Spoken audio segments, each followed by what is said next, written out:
to James Shaw.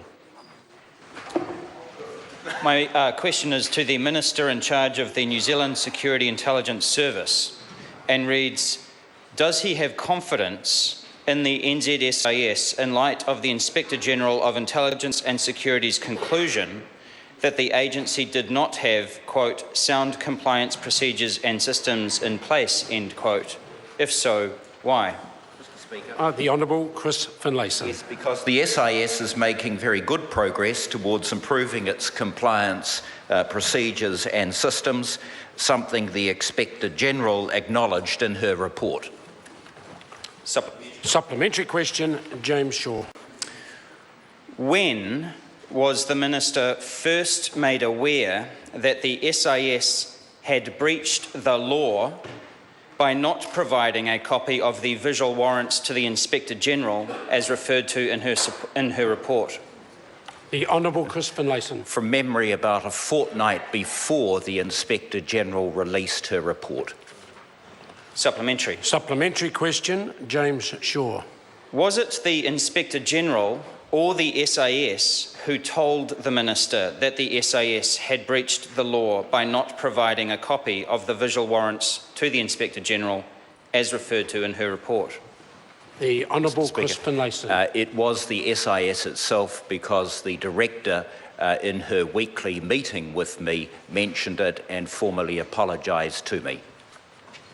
Supplementary. Supplementary question, James Shaw.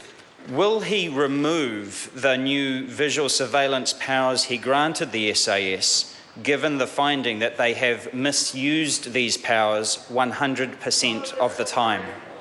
The Honourable Chris Finlayson. Speaker, well, that's in fact totally wrong, and I'm not some kind of Joe Stalin who can simply remove provisions of a statute.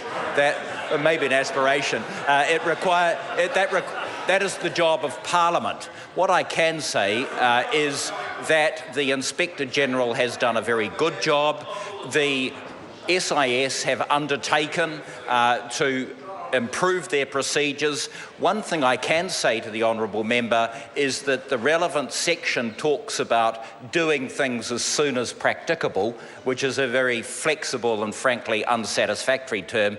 I think the language needs to be tightened up, but these and other matters can await the review which is shortly to be released. Order. Supplementary question. Supplementary. James Shaw.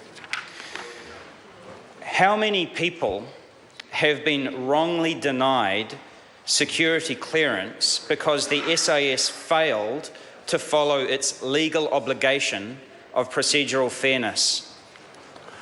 The Honourable Chris Finlayson. Mr. Speaker, well, I cannot answer that. What I can say is that deficiencies have been identified in the vetting procedure, which goes back many years, and these issues are being addressed by the SIS and by the Director, and I have great confidence in the Director to put things right. Just last week, for example, I was having a meeting with vetting staff about ways in which the vetting procedures could be improved.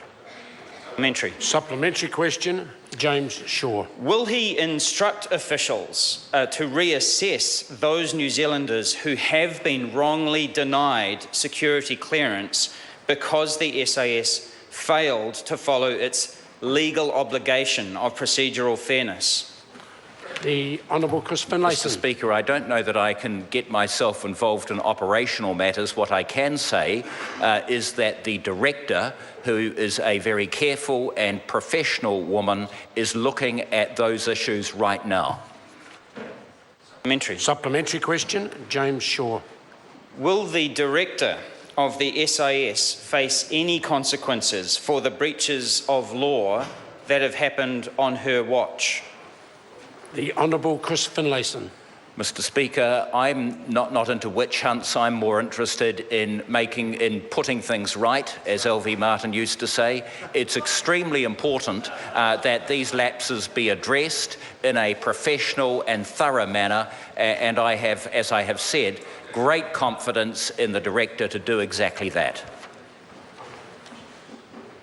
Question